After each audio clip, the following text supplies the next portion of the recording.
Bueno, esta última sesión de hoy es neuropsicología del mindfulness. Y para presentarla pues tenemos a Sara Gomis de Juan, que aquí os paso la palabra. Gracias. ¿Esto cómo pasa? Vale, genial. Vale, pues buenas tardes a todos. Como ha dicho Rodri, yo soy Sara Gomis de Juan. Soy psicóloga en Proyecto de General Sanitaria, sí, ahí estamos, en la Universidad de Valencia. Y también divulgo sobre psicología con Funkos, que no sé si lo conocéis, pero son unas figuras de colección. Y os he dejado pues ahí mi Instagram por si queréis cotillearme. Yo voy a hablar de neuropsicología del mindfulness. Es un tema un poco denso, pero voy a intentar hacerlo lo más ameno posible.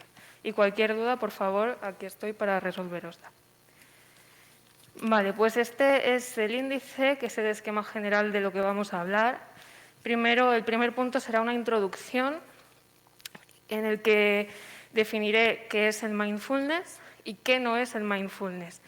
Porque quiero recalcar que yo aquí voy a hablar de mindfulness basado en evidencia científica, no de mindfulness comercial, que ya veremos ahora cuáles son las diferencias. Y luego pasaremos al tema central de la ponencia, que sería neuropsicología del mindfulness. Y aquí lo que he hecho es pues, recoger los 3 mecanismos de acción principales que coinciden en varios estudios y explicaré uno y luego mencionaré su impacto neurobiológico y así pues los 3 que hay. Y ya para cerrar este punto, pues hablaré de neuroplasticidad, qué es neuroplasticidad y su relación con el mindfulness. Y para terminar la ponencia pondré unas conclusiones y unos recursos recomendados por si os ha molado la ponencia, pues que os podáis informar un poquito más. Vale, pues vamos a empezar. Cuando hablamos de mindfulness, estamos hablando de la atención plena experimentada del ser consciente del momento presente. Esto lo que quiere decir es que en vez de ir en modo automático por la vida, que tenemos que hacerlo porque si no acabaríamos agotados, nos paremos a observar un poquito nuestro entorno y para apreciar los detalles de las cosas que suelen pasar desapercibidos. Y para explicar esto, a mí me gusta mucho poner un ejemplo de una peli de Disney, que no sé si la conocéis, Soul, y es que hay una escena en la que uno de los personajes se sienta en un bordillo y empieza a observar todo, como si lo viera por primera vez. Ve gente caminando, unas personas sentadas en una cafetería y extiende la mano y le cae esa hoja y la observa con curiosidad. Los que estamos aquí, los que estáis en casa y yo también me incluyo, probablemente habríamos estado sentados en ese bordillo con el móvil, no nos habríamos dado cuenta de que nos ha caído la hoja o incluso nos habríamos quejado de que nos ha caído una hoja. Entonces, eso sería lo contrario a lo que es el mindfulness. El mindfulness, como os he dicho, es parar un poco, dejar de ir en modo automático y observar un poco lo que hay a nuestro alrededor sin juzgar si es malo, si es bueno, simplemente observarlo. Y ahora pasamos también a decir qué no es el mindfulness. Y quiero pararme aquí porque es muy importante. El mindfulness no es sinónimo de meditación.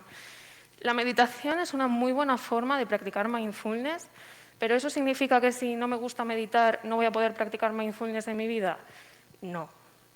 Tampoco es un estilo de vida y ni muchísimo menos es la panacea a todos los problemas como a veces nos intentan vender. Eso es lo que yo llamaría el mindfulness comercial.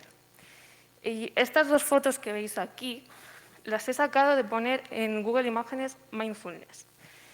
Esto no es mindfulness. Esto es, y perdonadme porque voy a rajar un poquito, un Mr. Wonderfulismo barato de personas que intentan hacer intrusismo laboral en nuestra profesión. Entonces, gracias.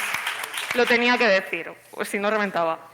Entonces, yo de lo que voy a hablar en esta ponencia es de mindfulness basado en la evidencia, que ni más ni menos es una técnica terapéutica más que trabaja con la atención en el momento presente.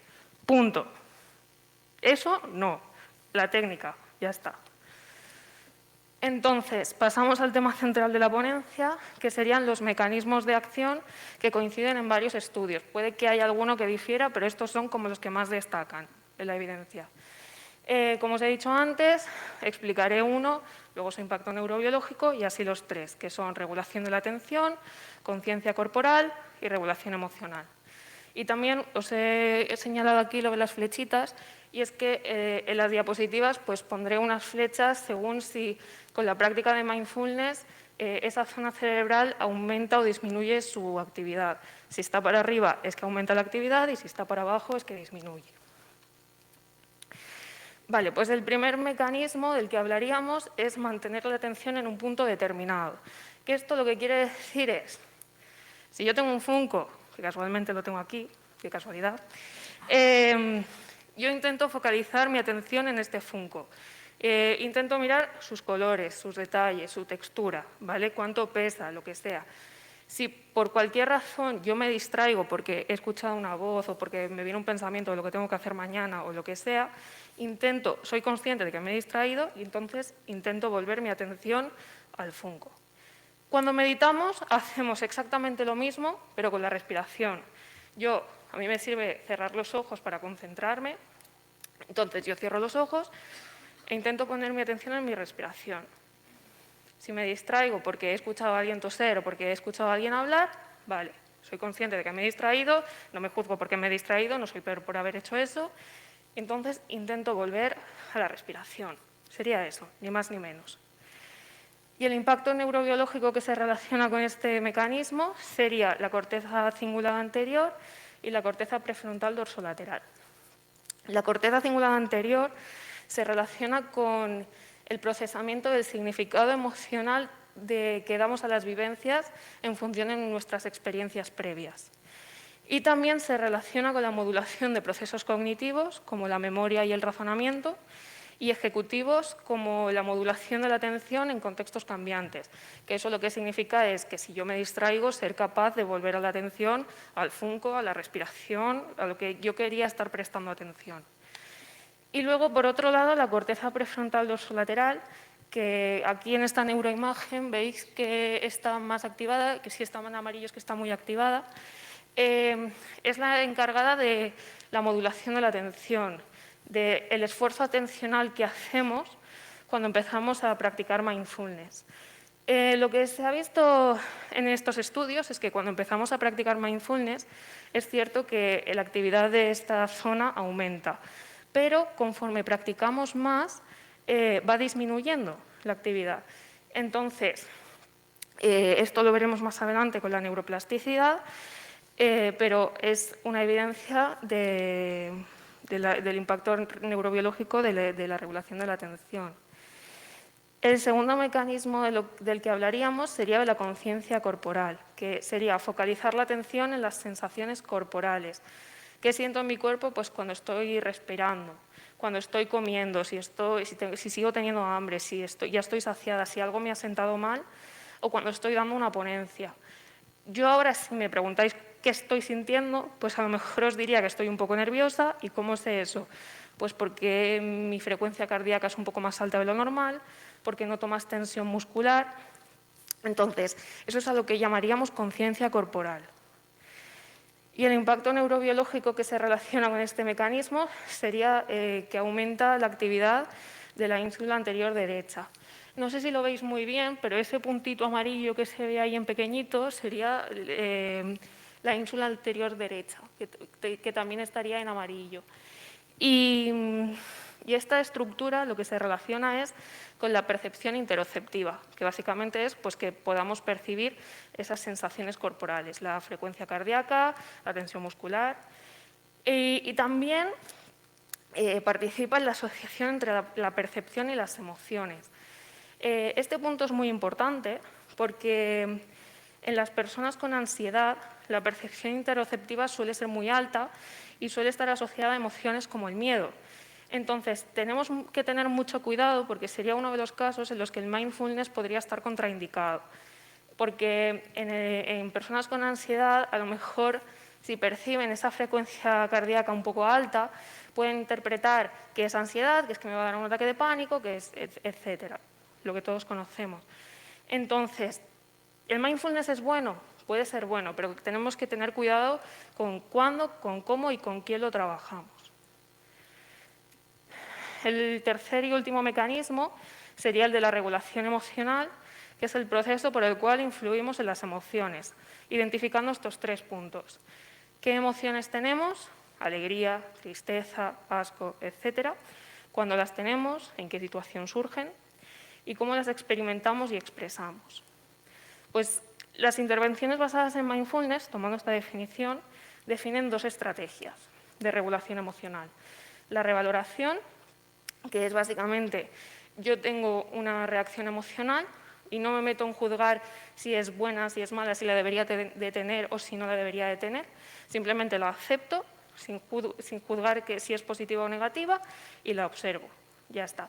Lo que se ha visto con esto es que en personas que tendían a juzgar negativamente algunas emociones, si aplicamos esta estrategia, pues se exponen a ellas y en vez de evitarlas consiguen que esa negatividad hacia la emoción disminuya.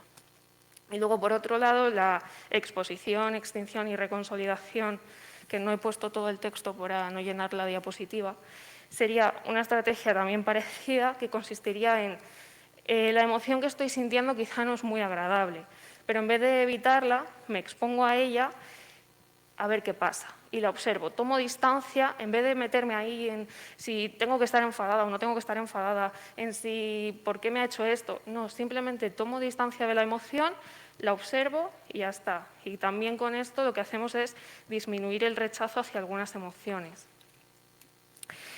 Y el impacto neurobiológico que se relacionaría con este mecanismo sería un aumento de la actividad de la corteza prefrontal, que según la estrategia de regulación emocional que utilicemos, se activaría más una zona de la corteza prefrontal que otra. Por ejemplo, en la revaloración se activaría más la zona dorsolateral y en la exposición la zona ventromedial.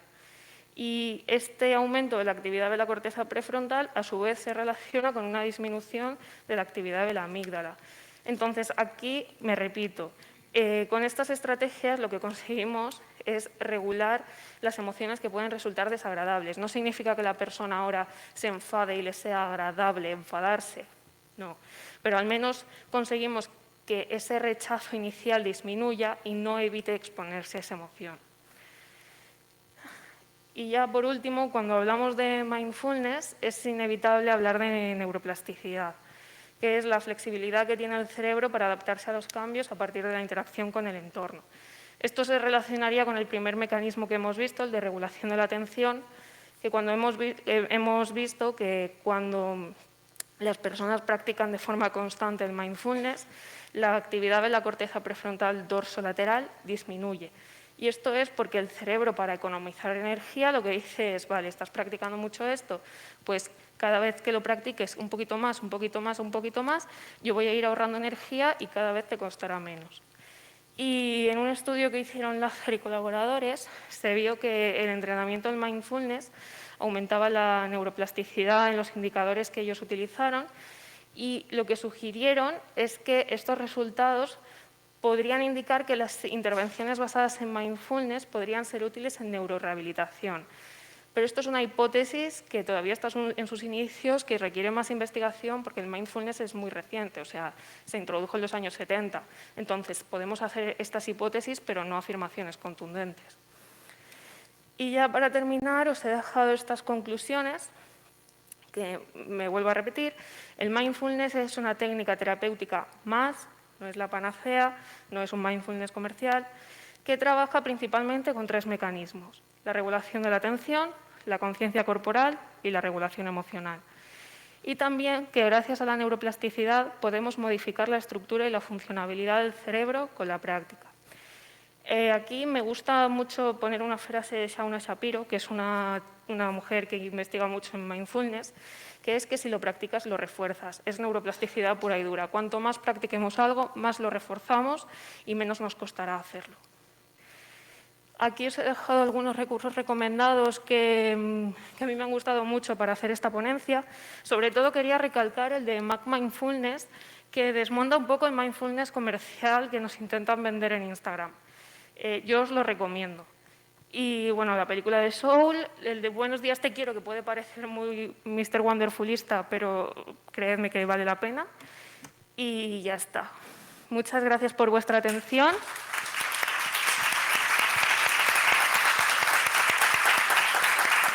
Gracias. Y aquí os he dejado mi contacto y un QR a una carpeta del Google Drive con toda la bibliografía que he utilizado y algunos recursos que me han servido. Os lo pongo en grande. Para quienes estáis en casa, pondré el enlace también en Instagram para que sea más fácil. Sí, claro. Vale, muchas gracias, Sara. Ha sido muy interesante la sesión. Abrimos de nuevo el turno de preguntas. Si alguien de aquí quiere preguntar algo, pues levanta la mano. Pues, Juana, si quieres empezar. Y luego Javi, vale.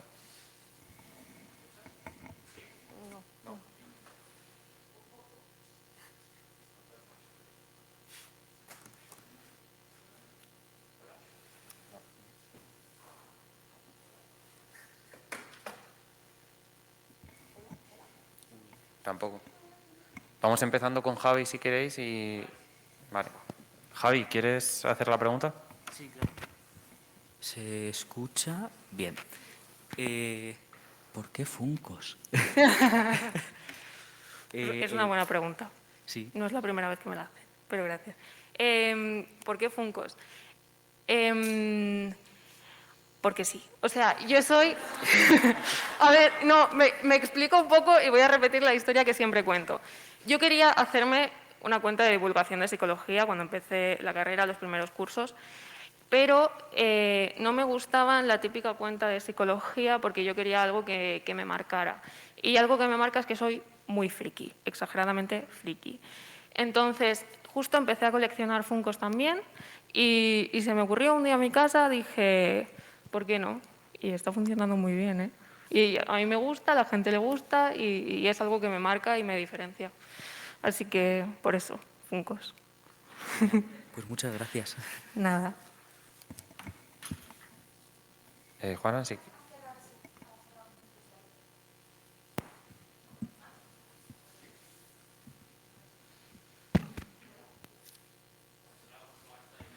Si no, te puedes acercar aquí, Juana. Súbete al atril, Juana. Bueno, mi pregunta venía un poco motivada porque, bueno, muchos pacientes o personas que han estado practicando mindfulness siempre hacen el comentario de que, pues bueno, les gusta mucho el entrenamiento, lo ven muy útil en el momento, pero luego en situaciones más demandantes de la vida cotidiana, pues no encuentran esa generabilidad o les cuesta más pues, aplicar esta habilidad. Mi pregunta era si bien en el estudio eso, en tu práctica profesional, pues te ha pasado esto mismo y si has encontrado alguna forma de solucionarlo. Gracias por la pregunta. Yo con el mindfulness me lo pregunto mucho eso también. El mindfulness, el problema que hay es que creo que dentro de quienes practican el mindfulness y quienes intentan aplicar el mindfulness en terapia, hay mucha desinformación. Pretendemos aplicar el mindfulness con meditación, pretendemos aplicar el mindfulness con X cosas cerradas. Y eso habrá quien le funcione, habrá quien no, habrá contextos en los que funcione y habrá contextos en los que no. Entonces, mi manera de practicar mindfulness es reduciéndolo al absurdo, es prestar atención en el momento presente. Te sirve un Funko, te sirve un boli, te sirve una libreta, te sirve lo que estás comiendo. Si eso te funciona, genial, pero tampoco es la panacea, tampoco va a tener resultados súper prometedores. Pero es por eso, porque yo creo que aún no hay la suficiente investigación para generalizarlo. Gracias. ¿Alguien más de por aquí tiene alguna pregunta? Por allí. Si quieres, Denis. También, dila y yo la repito.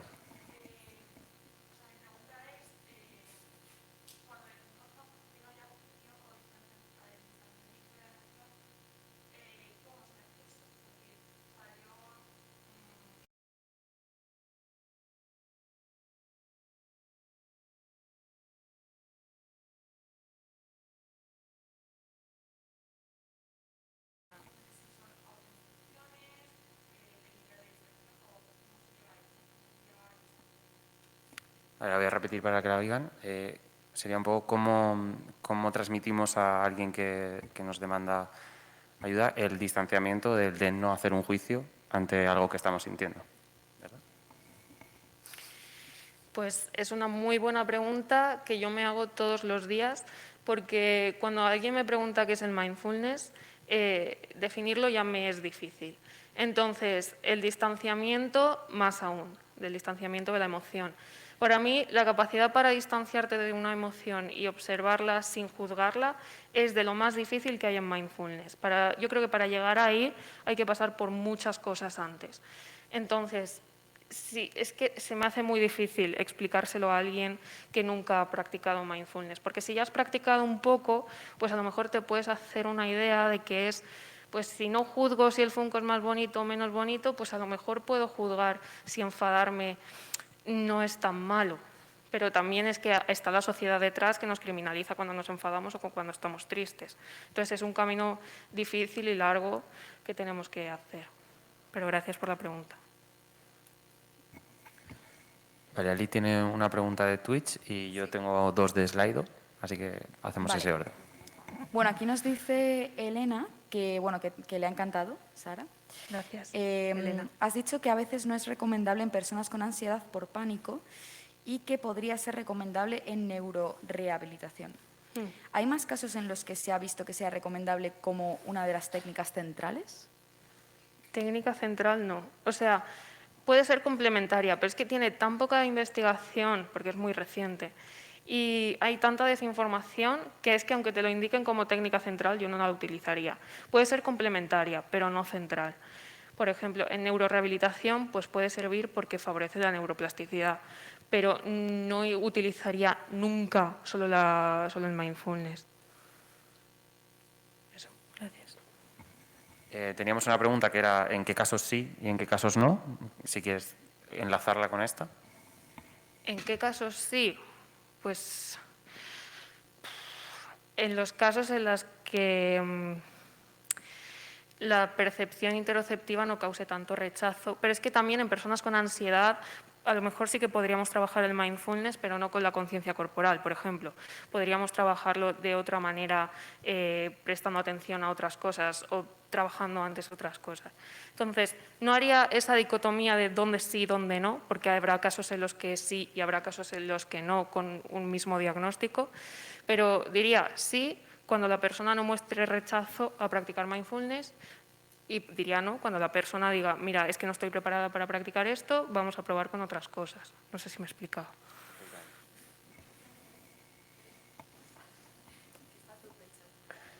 Nos preguntan, y esta también te la pregunto yo, ese truco que dan a veces cuando sufres un ataque de ansiedad de decir, dime 5 cosas que ves, 4 cosas que oigas, 3 cosas que tactes. Cuando tienes un ataque de ansiedad, en el momento de tenerlo. Bueno, aquí nos comenta justo en ese caso, pero ese truco, ¿no? Del 5, 4, 3, 2, 1, que si eso sería mindfulness.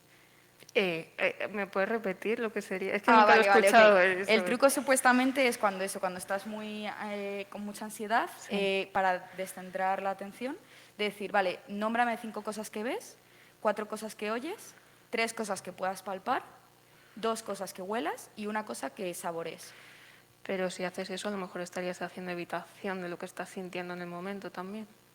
O sea, tú no lo ves como una técnica. O sea, yo no la haría. No sé, o sea, me parece guay si no estás teniendo un ataque de ansiedad. Pero si estás teniendo un ataque de ansiedad, céntrate en pasar el ataque de ansiedad, no te pongas a... Porque si yo le digo a una persona, o a mí me da un ataque de ansiedad y me dicen, dime 3 cosas que puedas palpar, le voy a decir, mira, déjame en paz. O sea, vale. ¿Sabes? Para mí eso no sería mindfulness durante un ataque de ansiedad. Que si lo quieres hacer cuando estás bien para centrar tu atención en el momento presente, claro, lo que con tú un quieras. nivel de ansiedad tal. A lo mejor con un nivel de ansiedad pequeñito para no centrarte en esa ansiedad y no entrar en bucle, pues a lo mejor depende de la persona, pero durante un ataque de ansiedad no, por favor. Vale. O sea, pero sí seguiría como la lógica del mindfulness de... A ver, si es percibir sensorialmente y poner atención a los detalles, sí. Vale. Pero tampoco sería... Yo creo que esa era la pregunta. Hay más, pero no sé si estamos... Vale, me preguntan si son los cursos MBSR Mac Mindfulness. A ver, Los cursos MBSR, el MBSR es una intervención basada en mindfulness centrada en la reducción del estrés. Tiene mucha evidencia científica y puede ser muy chuli. Ahora, los cursos que yo he visto de MBSR eran más mindfulness comercial que otra cosa. De hecho, hace poco asistí a una conferencia de mindfulness que nos vendían justamente un curso de MBSR y eso no era MBSR. Entonces, si queremos hacer un entrenamiento en MBSR, que yo soy la primera que lo quiero hacer, vamos a ver dónde sería un mindfulness basado en la evidencia. Sobre todo es eso, asegurarnos de que lo que nos van a enseñar es mindfulness basado en la evidencia y no 4 frases positivas que te dicen para reducir el estrés, yo qué sé, ponte una frase de esas positivas, estate feliz porque si no te vas a morir mañana. Entonces, pues eso. Vale, pues si no hay más preguntas por aquí, vale, pues vamos a dar las gracias aquí a Sara por su tiempo.